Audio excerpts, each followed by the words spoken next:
জিম্বাবুয়ের বিপক্ষে ম্যাচ জয় এবং সামনে যে পাকিস্তান সিরিজ রয়েছে সেই সিরিজ নিয়ে আলোচনা করতে চাই। আমাদের সাথে যুক্ত আছেন ক্রীড়া সংগঠক সামির কাদের চৌধুরী। সামির কাদের চৌধুরী, স্বাগত আপনাকে খেলা যোগে। সেই সাথে শুভ সকাল। আমরা মিরাজের কথা শুনছিলাম এবং তার কাছ থেকে যেটা প্রত্যাশিত, অনেকে বলেন যে সাকিব আল হাসানের জায়গাটা তিনি নেবেন একটা সময়ে এবং সেভাবে লিড করবেন বাংলাদেশের ক্রিকেটকে অ্যাজ এ অলরাউন্ডার, এবং সেই সময়টা এখন মনে হচ্ছে যে মিরাজ ধারাবাহিকভাবে পারফর্ম করছেন এবং সবচাইতে যে গুরুত্বপূর্ণ, আমরা সবসময় যেটা বলি যে ইম্প্যাক্টফুল ক্রিকেটার, সেই ইম্প্যাক্টফুল ক্রিকেটার হয়ে উঠেছেন মিরাজ এবং সেটা কন্টিনিউয়াসলি ম্যাচ জেতাচ্ছেন, নিজে রান করছেন, উইকেট নিচ্ছেন। মিরাজের স্পেশালিটিটা কি বাংলাদেশে এই মুহূর্তে সবচেয়ে স্পেশাল ব্যাপার কিনা? জি, ধন্যবাদ আপনাকে। জি, absolutely. I would like to start with মিরাজের ব্যাটিংটা অ্যাকচুয়ালি খুব আন্ডাররেটেড হিসাবে দেখা হয়। আমি তো পার্সোনালি মনে করি ও যেই পজিশনে ব্যাটিং করছে এই মুহূর্তে, এটাও বেশ লো। ও মেবি আরো একটু উপরে করে ওর পোটেনশিয়ালটা, ওর ক্যালিবারটা আরো কনস্ট্যান্টলি আরো বেশি দেখাতে পারবে। আপনি দেখেন, যদি এই গতকালকে ইনিংসেও যদি ওর এই বড় সেঞ্চুরিটা না থাকতো এর নিচে 7 নম্বরে, তাহলে কিন্তু স্কোর আবার অনেক কমে আসতো। ওই আপনার ধরে কিন্তু ইনিংসটা এই পর্যন্ত নিতে পেরেছে। অফকোর্স আমি I would like to add on, Tanzid Sakib যেই সাপোর্টটা ওকে দিয়েছে ওয়াজ ব্রিলিয়েন্ট। মানে আমি অসাধারণ ব্যাটিং তানজিদ সাকিবের থেকে দেখেছি। আর এছাড়া ইম্প্যাক্টফুল তো যে কোনো অলরাউন্ডার সবসময় একটা টিমে ইম্প্যাক্ট বেশি রাখার জন্যেই তার প্রেজেন্সটা থাকে। আর এখনও যদি মনে করি যে সাকিবের সাথে কম্পেয়ার করা, এটা I don't think it's necessary. Shakib, Miraz. আর মিরাজ তো দেখাচ্ছে, আপনি ব্যাটিংয়ে ধরেন, বোলিংয়ে তো সব মানে I think he is a very experience bowler now. ব্যাটিংয়ে তো ওকে অনেক সাফল করা হয়েছে, আপ ডাউন, এদিক ওদিক। তারপরেও কিন্তু ও ধরে রেখেছে, ও কনস্ট্যান্টলি তিনও ফরম্যাটেই পারফর্ম করে যাচ্ছে।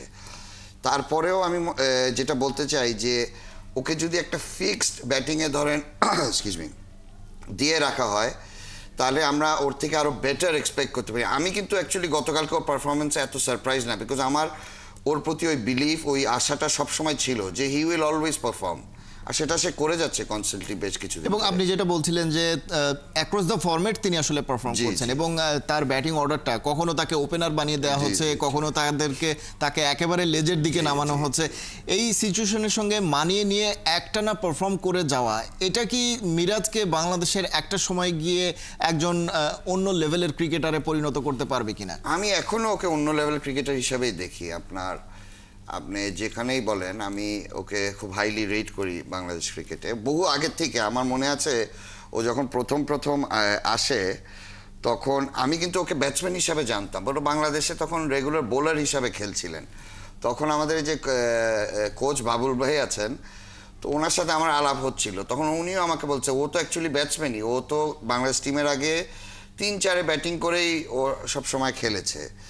তো এই ক্ষেত্রে আমি যেটা আবার বলছি, I would like to see him little bit more up in the batting order. কারণ হচ্ছে, আপনি যদি মাহমুদুল্লাহকেও দেখেন, মাহমুদুল্লাহ কিন্তু ওর ফুল পোটেনশিয়ালটা আমি মনে করি কোনো সময় ইউজ করতে পারেনি। কারণ হচ্ছে ও সবসময় 7-8, ও কিন্তু ও চেয়ে অনেক বেটার ব্যাটসম্যান। ও 7-8-এ যেই পারফরমেন্স দিয়ে এসছে এত বছর ধরে, আপনি এই ব্যক্তিটাকে যদি অতীতে আরও বেটার চান্সেস দেয়া হতো, ও কিন্তু অ্যাজ এ প্লেয়ার, ইভেন আমরা বাংলাদেশের ভক্ত হিসাবে আরও বেটার ক্রিকেট দেখতে পারতাম। সো মিরাজও is in a very similar situation. I think ও এত নিচে হয়তোবা ওয়েস্ট হচ্ছে, ওকে আরও উপরে এনে খেলালে আই থিঙ্ক ওর পোটেনশিয়ালটা ও আরও ফুলফিল করতে পারবে, আমরাও আরও বেটার ক্রিকেট দেখতে পারবো, আরও কম্পিটিটিভ হতে পারবে বাংলাদেশ। অর্থাৎ তারা এমন একটা জায়গায়, অর্থাৎ মাহমুদুল্লাহ রিয়াদের কথা বলি কিংবা মেহেদী হাসান মিরাজের কথা বলি, এমন একটা সময় তারা নামছেন যেখানে আসলে পারফর্ম করার সুযোগটাই একদম কম থাকছে, স্পেশালি শর্টার ফরম্যাটগুলোতে।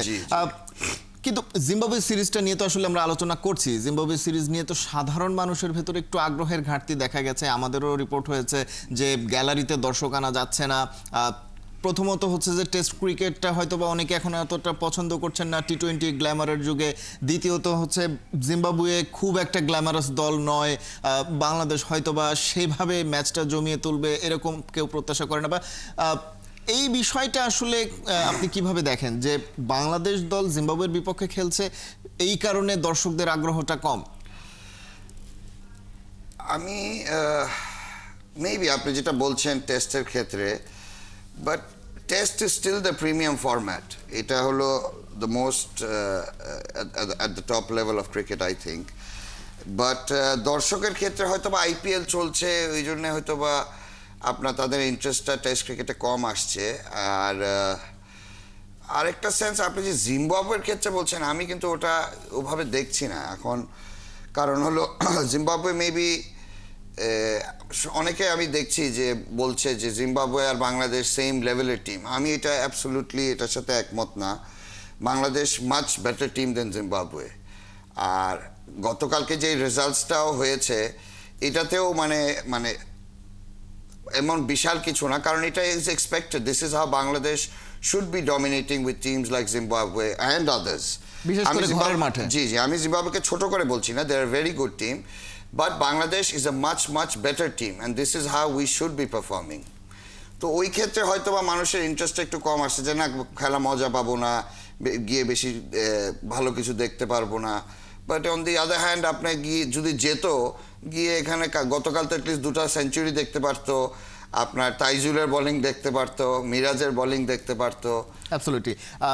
কিন্তু এর পরে অর্থাৎ জিম্বাবুয়ের বিপক্ষে আপনি যেটা বলছিলেন যে বাংলাদেশের সহজেই জেতা উচিত, কারণ হচ্ছে বাংলাদেশ জিম্বাবুয়ের চেয়ে অনেক বেটার টিম। কিন্তু পরবর্তীতে অর্থাৎ মূল পরীক্ষাটা এর পরেই অপেক্ষা করছে, সেটা হচ্ছে পাকিস্তান সফরে যাচ্ছে বাংলাদেশ দল, এবং সেটা টি-20 সিরিজ। বাংলাদেশ টেস্টে খুব একটা ভালো করছে না, ওয়ানডেতে বাংলাদেশের সবচেয়ে প্রিয় ফরম্যাট ছিল, কিন্তু সেখানেও একটু ডাউন হয়ে গেছে। কিন্তু রিসেন্টলি আমরা দেখেছি যে টি-20তে বাংলাদেশের পারফরমেন্সটা একটু ওপরের দিকে রয়েছে। সেক্ষেত্রে পাকিস্তানের এগেনস্টে বাংলাদেশকে নিয়ে আমরা আসলে কতটা আশাবাদী হতে পারি? I think it will be a very difficult series. আমি অ্যাকচুয়ালি ওয়েট করছি নাহিদার পারফরমেন্সটা ওখানে দেখার জন্য।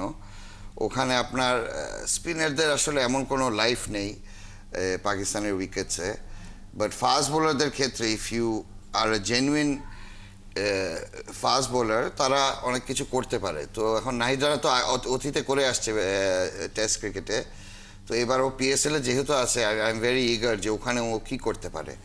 বাট এছাড়া আই থিঙ্ক পাকিস্তান সিরিজটা আমাদের ব্যাটিংয়ের উপর খুব কনসেন্ট্রেশনটা বেশি করা উচিত। ওখানে আপনার রান করতেই হবে, গিয়ে ওখানে আপনার ছোট ছোট স্কোরের করে তারপরে যদি বোলারদের উপর নির্ভর করতে হয়, I think it will be very silly. আপনার ব্যাটসম্যানদেরকে দায়িত্ব নিয়ে বড় বড় স্কোর দিতেই হবে পাকিস্তানি উইকেটসে। সেক্ষেত্রে পাকিস্তান এমনিতেই তো বাংলাদেশের চেয়ে টি-20তে বেশ খানিকটা এগিয়ে রয়েছে যদি আমরা পরিসংখ্যানগত দিকটা দেখি। তার উপরও তারা এখন পিএসএল খেলছে, সেই অভ্যাসটা নিয়ে তারা বাংলাদেশের এগেনস্টে খেলতে নামবে। অন্যদিকে বাংলাদেশ খেলতে নামছে টেস্ট খেলার পরে। সেক্ষেত্রে এই যে শিফট হচ্ছে ফরম্যাটের একটা থেকে আরেকটায়, সেটা বাংলাদেশের ক্রিকেটারদের জন্য একটু চ্যালেঞ্জিং হয়ে যাবে। এটা একটু আমাদের স্কেজুলিং এর মিস টাইমিং হয়ে যায়, টেস্টের পর টি-20 পর টেস্ট। এই রেড বল হোয়াইট বলের কন্টিনিউশনটা বা এটার ফ্লোটা রাখা খুব প্রয়োজন। যেটা আপনি বলছেন যে তারা পিএসএল খেলছে, পিএসএল খেলার পরেই ন্যাশনাল টিম গিয়ে বাংলাদেশের সাথে টি-20টা খেলবে। তা আমাদেরও যদি একটু টি-20টা থাকতো, টি-20-র 2-3টা ম্যাচ খেলে পাকিস্তানের সাথে খেলতো, বা আমাদের একটা ছোট মেবি জিম্বাবুয়ের সাথে টেস্ট সিরিজের জায়গায় যদি টি-20 সিরিজটা হতো, maybe it would have been better. Or even টেস্টের পর যদি 2-3টা টি-20 ম্যাচ খেলা যেত পাকিস্তানের আগে, then it would have been better. একটা ব্যাটিং প্র্যাকটিস হয়ে যেত আমি মনে করি, একটু স্পোর্টিং উইকেটে যেখানে প্রচুর রান করা যায়, ওরকম ক্ষেত্রে যদি একটু করে পাকিস্তানে গিয়ে ব্যাটসম্যানগুলো যেতে পারতো, ওদের একটা সেলফ বিলিভ, একটা কনফিডেন্স লেভেল, ওদের স্কিলের উপর ভরসাটা হাই থাকতো। নিঃসন্দেহে। কিন্তু এটা তো আসলে একটা পুরনো প্র্যাকটিস কিনা যে আমরা টি-20 ফরম্যাটের বিপিএলটা খেলছি, তারপরে চ্যাম্পিয়ন্স ট্রফি খেলছি ওয়ানডে ফরম্যাটের, অন্যদিকে আমরা টেস্ট খেলছি জিম্বাবুয়ের বিপক্ষে, পরবর্তীতে গিয়ে আমরা টি-20 ফরম্যাটে পাকিস্তানের সিরিজ খেলছি। এই প্র্যাকটিসটা আসলে মানে এই যে স্কেজুলিং, সেই বিষয়টা আসলে বরাবরই হয়ে আসছে কিনা? জি, মনে হয় বরাবর তো হয়ে আসছে এই জিনিসটা। এটাতে আর একটু কনসেন্ট্রেট করে জিনিসটা কিভাবে গুছিয়ে আনা যায়, এটার উপরে বোর্ডের আমার মনে হয় কাজ করা উচিত। কারণ এটা প্লেয়ারদের ক্ষেত্রেও আর কি, এটা একজন একটার উপর কাজ করছে, লাল বলের উপর কাজ করছে, কিন্তু ও খেলবে হলো সাদা বলে, কিন্তু ও কাজ বেচারা করে আসছে লাল বলে। তারপর আবার সাদা বলেও যদি একই ক্ষেত্রে করতে থাকে, গিয়েও খেলতেছে লাল বলে।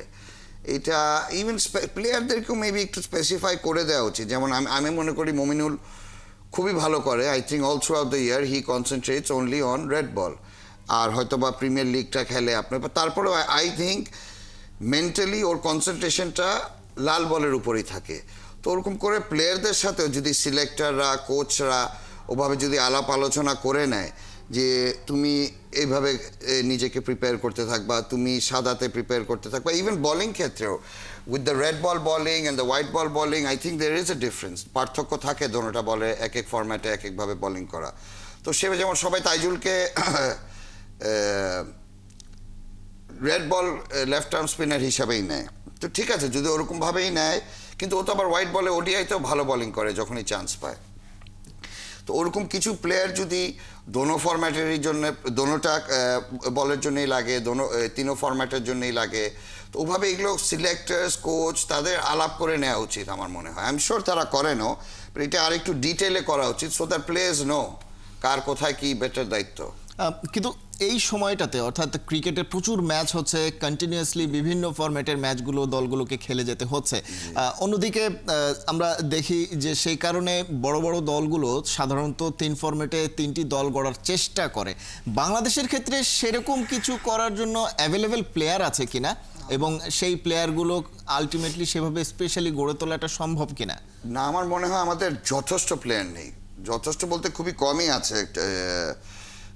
বাস্তবতায় যদি দেখেন, আমি কিছুদিন আগেও বলছি আমাদের টেস্ট ক্রিকেটে তো মানে লাল বল ক্রিকেটে তো খুবই কম, মেবি আমাদের 70-80টা প্লেয়ারের মতো আছে ন্যাশনাল টিম সিলেক্ট করার জন্য, যে পুলটার থেকে আপনার প্লেয়ারদেরকে সিলেক্ট করা হয়। বাট এছাড়া আপনার কোয়ালিটি প্লেয়ারটা আমার মনে হয় কোয়ালিটিটা রেজ করা লাগবে আমাদের বেঞ্চ স্ট্রেংথের জন্য। আপনি যদি ওভাবে করে রাখেন তাহলে তো প্লেয়ারদেরকেও সবসময় খেলায় ব্যস্ত রাখা উচিত, তাদেরকে একটা ফ্লোতে রাখা উচিত, ম্যাচ সিনারিওতে রাখা উচিত। কিন্তু একই সঙ্গে ওয়ার্কলোড ম্যানেজমেন্টের ইস্যুটাও তো আছে। সেই ক্ষেত্রেই বলছি যে আপনি বেঞ্চ স্ট্রেংথটার জন্য বেঞ্চের প্লেয়ার এনে এনে মাঝে মধ্যে যদি খেলান, আপনি দেখবেন যে প্লেয়ারদেরকে চান্সও খুব কম দেওয়া হয়। যারা ধরেন প্রিমিয়ার লিগে পারফর্ম করে আসছে, আপনার I am very happy to see এবার বিজয় চান্স পেয়েছে আর ভালো খেলেছে, বাট এরকম তো আরও প্লেয়ারসও আছে। আপনার নাইম শেখ আছে, তাকেও চান্স দিয়ে দেওয়া উচিত আপনার হোয়াইট বলে, যেহেতু সে সুপার ফর্মে আছে। শামীম পাটওয়ারি আছে, আনবিলিভেবল ফর্মে আছে, তো এদেরকে ইউজ করে ফেলা উচিত। তো আপনি যদি সেম প্লেয়ারদেরকে নিয়ে খেলতে যান, এখানে আপনার ইনজুরিজ ইস্যুস আছে, আপনি যে বিষয়টা বলছেন প্লেয়ার ম্যানেজমেন্টটা বেটারভাবে করতে হবে, বাট তারপরেও নতুন ব্লাড নিয়ে আসতে হবে কনস্ট্যান্টলি।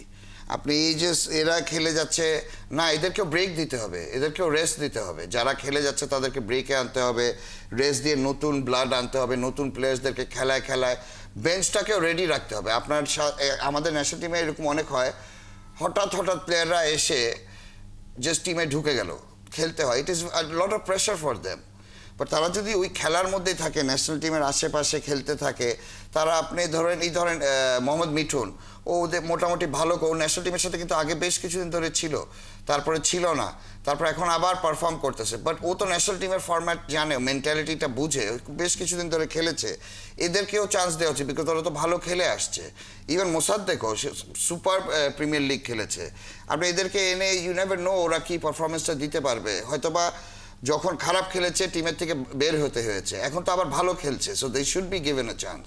কিন্তু ঘরোয়া ক্রিকেটে আমরা যেটা দেখি যে অনেক বেটার পারফর্ম তারা করেন, প্রচুর রান করছেন, কিন্তু আলটিমেটলি যখন ন্যাশনাল টিমে বা ইন্টারন্যাশনাল ক্রিকেটে তারা নামছেন, সেভাবে সেই পারফরমেন্সটা দেখা যাচ্ছে না। ইভেন এনামুল হক বিজয়ের কথা আপনি যেহেতু বলছিলেন, ন্যাশনাল টিমে আসলে সেই পারফরমেন্সটা তার কাছ থেকে পাওয়া যায় না, যেটা তিনি বছরের পর বছর ঘরোয়া ক্রিকেটে করে গেছেন। আমি আপনার সাথে একমত। এটা হয়তো বা আমাদের ডোমেস্টিকের লেভেলটা আর ইন্টারন্যাশনাল লেভেলের পার্থক্যটা একটু বেশি গ্যাপ পড়ে যাচ্ছে। বাট তারপর আপনি কি করবেন, যারা ডোমেস্টিকে পারফর্ম করছে আপনার তো এদের উপরেই ভরসা করে যেতে হবে। আপনার আর নাহলে কি দেখে আপনি ভরসা করবেন, কি দেখে সিলেকশন করবেন? যেখানে ছেলেরা পারফর্ম করছে ওখান থেকেই তো আপনার সিলেকশনটা করতে হবে, ওদেরকে উপরে ভরসাটা করতে হবে। এখন যদি আপনি ওদের উপর রিলাই না করেন তো যে পারফর্ম করছে না তার উপর রিলাই করবেন নাকি? সো যারা টেস্টেডও আছে হয়তো বা তাদের ফেলিয়ার এসেছে, আমি ওটা বলছি না, বাট তারপরেও তো আপনার যেহেতু পারফরমেন্স করেছে আপনার ওটাকে ইন কনসিডারেশন আনতেই হবে। অনেক সময় যারা প্লেয়াররা আমি দেখেছি পারফর্ম করার পরেও তাদের কোনো মানে গুনতি নেই, ন্যাশনাল টিমে বলেন বা এগুলাতে তাদের কোনো কনসিডারেশন নেই। সেক্ষেত্রে এই বিষয়টাও একটা গুরুত্বপূর্ণ ইস্যুস কিনা, অর্থাৎ ঘরোয়া লিগে তারা যে পজিশনে ব্যাট করেন, আমরা স্পেশালি ব্যাটারদের কথা বলছি যেহেতু বাংলাদেশের ব্যাটিং এর পারফরমেন্সটা নিয়ে অনেক বেশি প্রশ্ন রয়েছে। ঘরোয়া লিগে তারা যে পজিশনে ব্যাট করছেন, হয়তো তারা টপ অর্ডারে তার ক্লাবে কিংবা তার দলে খেলছেন, ন্যাশনাল টিমে এসে তাকে 6, 7, 8 নম্বরে হয়তো বা ব্যাটিং করা লাগছে, দুই জায়গার রোল একেবারেই ডিফারেন্ট। তো সেই বিষয়টাও আসলে আলটিমেটলি একটা পার্থক্য করে দিচ্ছে। না, এটা আমার মনে হয় সিলেক্টরদের প্লেয়ারদের সাথে কথা বলে খুব স্পেসিফাই করে নেওয়া উচিত যে তুমি কোথায় খেলবা, we will give you a chance national টিমে এভাবে এই জায়গাটাতে, তো তুমি ওভাবে যদি নিজেকে প্রিপেয়ার করো এটা সবার জন্যই ভালো হয়। প্লেয়ারটাও ইউজ টু থাকবে, আপনার সিলেক্টররাও জানবে তাদের কি এক্সপেক্ট করতে হবে। তো এই রোলগুলো আমি মনে করি ক্ল্যারিফাই করে দেওয়া খুবই ইম্পর্ট্যান্ট। আমার মনে হয় কিছু ক্ষেত্রে করেও, আপনি দেখবেন যে শামীম পাটোয়ারি যেখানে খেলছে হয়তো বা ন্যাশনাল টিমে তাকে ওরকম একটা রোলে এনেও প্লেস করার জন্যে চিন্তাভাবনা করছে। বাট এছাড়া অনেক প্লেয়াররা আছে যে তারা ধরেন ডোমেস্টিকে একদম টপ অর্ডারে খেলেন, আর ন্যাশনাল টিমে আসলে একদম 6, 7, 8, but it is I think it is wrong. আপনার যে প্লেয়ার যেখানে বেস্ট ফিট ওই প্লেয়ারদেরকে প্রমোট করে আনা উচিত। নিঃসন্দেহে আমরা আসলে সেই এক্সপেকটেশনটা করতে চাই এবং একই সঙ্গে আমরা আশা করতে চাই যে বাংলাদেশ দলের এরপরের যে মিশনটা রয়েছে পাকিস্তানের এগেনস্টে, সেই মিশনে বাংলাদেশ দল যে মূল পরীক্ষাটা সেই পরীক্ষায় দারুণভাবে উতরে যাক, সেই প্রত্যাশা করতে চাই। বাংলাদেশ দলের জন্য শুভকামনা।